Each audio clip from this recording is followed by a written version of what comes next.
दोस्तों नमस्कार। 14 जनवरी को राहुल गांधी की भारत जोड़ो न्याय यात्रा मणिपुर से शुरू हुई थी। एक महीने से ज्यादा का वक्त बीत चुका है और नॉर्थ ईस्ट से लेकर के बंगाल, बिहार, झारखंड होते हुए राहुल गांधी उत्तर प्रदेश पहुंच चुके हैं। इस समय वो लखनऊ में है और पिछले 2-3 दिन से वो उत्तर प्रदेश में यात्रा कर रहे हैं। चंदौली, बनारस, प्रतापगढ़, सुल्तानपुर, रायबरेली, अमेठी होते हुए लखनऊ पहुंचे हैं। इस दरमियान एक खास बदलाव राहुल गांधी के भीतर देखने में आया है। जब वो मणिपुर से चले थे तो सामाजिक, राजनीतिक और आर्थिक न्याय की बात कर रहे थे। वो दर्द था उनके भीतर, न्याय के लिए बेचैनी थी और वो अपनी पिछड़ी भारत जोड़ो यात्रा का जिक्र करते हुए देश में विभाजन के खिलाफ, सांप्रदायिक सौहार्द के लिए, प्रेम और भाईचारा के लिए वो लगातार वक्तव्य दे रहे थे, जोड़ने की बात कर रहे थे। लेकिन राहुल गांधी जैसे ही यूपी में एंट्री करते हैं, उनका भाव भंगिमा, भाषण बदलने लगता है, एग्रेशन आना शुरू होता है। ये वो राहुल गांधी नहीं है जो पिछले 1-1.5-2 साल में दिखाई दिए। अब ये जो एंग्री यंग मैन की छवि राहुल गांधी की दिखाई पड़ रही है, एक क्रांतिवीर नाना पाटेकर जैसी जो छवि दिखाई पड़ रही है, उसके पीछे का कारण क्या है? उत्तर प्रदेश वो सूबा है जो कभी नेहरू परिवार की अपनी धरती थी। स्वाधीनता आंदोलन को जिसने बखूबी अंजाम दिया, इलाहाबाद में नेहरू के आनंद भवन से लेकर के और लखनऊ में स्वरूप रानी देवी तक, यानी मोतीलाल नेहरू की पत्नी, और इसी धरती पर चंद्रशेखर आजाद भी और भगत सिंह भी पहुंचे।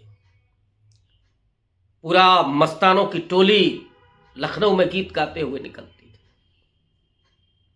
बनारस वो जमीन जहां गांधी पहली बार सामंतों को सबक सिखाते हैं। बीएचयू के उस समारोह में गांधी जहां कहते हैं कि राजा महाराजाओं के गले में ये जो सोने के हीरों की जड़े हुए जो आपके गहने हैं, वो लोगों के खून पसीने से निकल करके आए हैं, आपके शोषण का नतीजा है। वो जमीन जो अवध के किसान आंदोलन की, स्वामी सहजानंद की आंदोलन की जमीन है,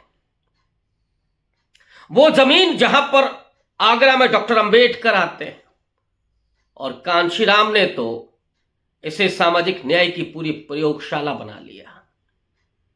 यही वो सूबा है जहां पहली बार दलित राजनीति परवान चढ़ती है अपने मूल्यों, अपने विचारधारा के साथ, और यहां से ये वैचारिक की और ये राजनीतिक चेतना, राजनीतिक सत्ता की जो भूख है, वो दक्षिण भारत तक पहुंचती है, खास करके दलितों में। दक्षिण भारत का हालांकि पेरियार का अपना मूवमेंट है और जो वहां स्वाभिमान के लिए, आत्मसम्मान के लिए आंदोलन चला, उसने दक्षिण भारत की सामंती ताकतों को जड़ से उखाड़ फेंका है। लेकिन उत्तर प्रदेश में 3 दशक तक बहुजन केंद्रित जो राजनीति हुई है, और उसका अंत कहां हुआ, या उसने बागडोर किसके हाथ में सौंपी? हालांकि यह जमीन राम मंदिर आंदोलन की भी है, और इस जमीन ने जिस तरह से वो पूरी सामाजिक न्याय की धारा, समावेशी राष्ट्रवाद की धारा, नेहरू, गांधी और अंबेडकर के सपनों का जो पूरा प्रभाव था, उसको किनारे करते हुए जिस तरह से हिंदू राष्ट्र के दुस्वप्न को, सांप्रदायिक विभाजन को, कट्टरता को जगह दी, और उसने पूरा चुनाव जीत करके उत्तर प्रदेश में पूर्ण बहुमत की सरकार बनी, 3/4 से ज्यादा बहुमत मिला था 2017 में। 2014 में लोकसभा के लिए रेड कारपेट बिठाने वाला यही सूबा था। ये जो परिस्थितियां हैं राहुल गांधी के सामने, वो राहुल गांधी का अपने परिवार का भी निर्वाचन क्षेत्र अमेठी, रायबरेली, सुल्तानपुर, जहां से इंदिरा गांधी, संजय गांधी, राजीव गांधी, बाद में सोनिया गांधी, खुद राहुल गांधी अमेठी से। और इस जमीन पर अगर हिंदुत्व का रक्तिम बीज अगर वो पेड़ बन करके खड़ा हो जाए, एक ऐसा कटीला दरख्त बन जाए कि जिसके नीचे कोई छांव नहीं, जो सिर्फ देश में सत्ता का आतंक पैदा कर रहा हो, अन्याय कर रहा हो। अगर कोई पत्रकार उस बनारस के गोद ले हुए गांव की सच्चाई को बयां करता हो तो उसके खिलाफ एफआईआर हो जाती है और उसे जेल भेज दिया जाता हो। बनारस जहां से प्रधानमंत्री चुन करके आते हैं, दैनिक जागरण के फ्रंट पेज पर एक खबर छपती है कि एक दलित स्वीपर गटर में पूरा डूबा हुआ है। और मोदी जी क्या करते हैं, वहां जाकर के उन स्वीपर्स का पैर धोते हैं, महिमा मंडन करते हैं कि आपको तो यही करना है। उस जमीन पर जब राहुल गांधी चलते हैं, और राहुल गांधी के लिए कोई नई जमीन नहीं है, भट्टा परसौल भी उन्हें याद आता होगा, जहां किसानों के पक्ष में खड़े होकर के वो संघर्ष करते हैं। हाथरस भी याद होगा उन्हें, जहां एक दलित बेटी के बलात्कार और उसके मौत के उपजे अन्याय से न्याय की लड़ाई लड़ने के लिए वो और प्रियंका गांधी दोनों लोग हाथरस पहुंचे। पुलिस ने धक्का देकर के जमीन पर गिराया, लेकिन वो राहुल गांधी जिनके बारे में मैं बार बार कहता हूं कि चांदी का चम्मच नहीं, सोने का चम्मच लेकर के पैदा हुए, वो उसी धूल से, उसी जमीन पर गिरते हुए वो उस वाल्मीकि बेटी के, उस बहन के ऊपर हुए अत्याचार के, अन्याय के खिलाफ लड़ता है। और इसीलिए राहुल गांधी इन दिनों जब उत्तर प्रदेश में हैं तो बदले हुए दिखाई पड़ रहे हैं। अब वो राहुल गांधी नहीं दिखाई पड़ रहे हैं जो बहुत चिंतित और बहुत सादगी वाले, सरल भाषा वाले।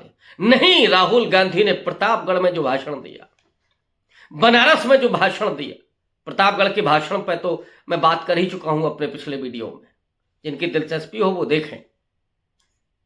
बनारस से ही जो उन्होंने शुरू किया, जिस तरह से वो जाति के समीकरण को समझा रहे हैं और ये बता रहे हैं कि दलितों और पिछड़ों, आदिवासियों, अल्पसंख्यकों पर जो अन्याय हो रहा है इस हिंदुत्ववादी सत्ता में, और वो अन्याय सिर्फ राजनीतिक अन्याय नहीं है, वोट की ताकत को खत्म किया जा रहा है जो अंबेडकर, नेहरू ने दिया हर उस व्यक्ति को, जो चाहे गरीब हो, चाहे अमीर हो, चाहे दलित हो और चाहे धन्ना सेठ हो, सबको दिया। चाहे प्रधानमंत्री का बेटा हो या चपरासी की बेटी, सबको दिया। लेकिन आज उस मताधिकार को जिस तरह से खरीदा जा रहा है, उसको डाइल्यूट किया जा रहा है, कमजोर किया जा रहा है, लोगों के मानस में जो धर्म की अफीम डाली जा रही है, जो उनके एस्पिरेशन को शून्य किया जा रहा है, लोग अपनी शिक्षा, अपनी नौकरी, अपने रोजगार, अपनी बेहतरी के लिए सोचना बंद कर दें और सिर्फ 5 किलो राशन पर गुलाम बन जाए। ये उत्तर प्रदेश जहां 25 करोड़ की आबादी है, अब गुस्सा आने लगा है राहुल गांधी को, और वो गुस्सा वाजिब भी है कि इस धरती ने कैसे बर्दाश्त कर लिया, इन सत्ताधीशों को कैसे झेला, जहां बुलडोजर एक ब्रांड बन गया, जहां एनकाउंटर होते हैं फर्जी और कोई कुछ नहीं कह पाता, जहां पर एक जाति विशेष के लोगों को प्रश्रय दिया जाता है, और कुछ जाति समुदाय के लोगों को चुन चुन करके ठिकाने लगाया जाता है। उस जमीन पर राहुल गांधी की ये नाराजगी वाजिब है। जब वो ये कह रहे हैं कि आपकी जेब काटी जा रही है, आप में दम नहीं है, आप में हिम्मत नहीं है लड़ने की, खड़ा होना होगा, ये सिर्फ राहुल गांधी के अकेले की बात नहीं है। अगर आपको उस अन्याय का मुकाबला करना है तो केवल राहुल गांधी की उस न्याय यात्रा से नहीं होगा, आपको खड़ा होना होगा। जो लोग अपनी नौकरी के लिए आंदोलन कर रहे हैं, उन्हें समूचे देश के लिए आंदोलन करना होगा। यह सिर्फ व्यक्तिगत प्रलोभन से काम नहीं चलेगा, व्यक्तिगत हित से काम नहीं चलेगा। अब जब समूचे तंत्र पर हमला है, जब संवैधानिक उस पूरी व्यवस्था पर हमला है, और उसमें क्या मेरा क्या तेरा। राहुल गांधी ने कहा कि तुम्हारे भीतर अगर दम होता तो तुम लड़ते, सोए हुए लोग हो। कांशीराम साहब तो बखूबी कहते थे, डॉक्टर अंबेडकर ने कभी कहा था कि मैं इसलिए रात दिन पढ़ता हूं क्योंकि मेरा समाज सोया हुआ है, अनपढ़ है, उसे जगाने के लिए मुझे जागना पड़ेगा। कांशीराम ने जगाया, और आज उस भाषा में राहुल गांधी कह रहे हैं कि तुम में दम नहीं है, तुम सोए हुए लोग हो, तुम्हारे अधिकार, तुम्हारे जो संसाधन है उन पर डाका पड़ रहा है, छीने जा रहे हैं, और तुम खामोशी से रील देखने में व्यस्त हो, फ्रस्ट्रेट हो रहे हो। लेकिन लड़ाई लड़नी होगी, सड़क पर आकर के, खेत खलियान से निकल करके चौराहे पर आना होगा, विश्वविद्यालयों से निकल करके सड़क पर आना होगा, राजमार्ग पर आना होगा, अगर इस सत्ता का मुकाबला करना है। ये बदले हुए राहुल गांधी 2024 बदलने जा रहे हैं, ऐसा दिखाई पड़ता है। और इसलिए राहुल गांधी की ये गुस्सा वाज़ेह। शुक्रिया।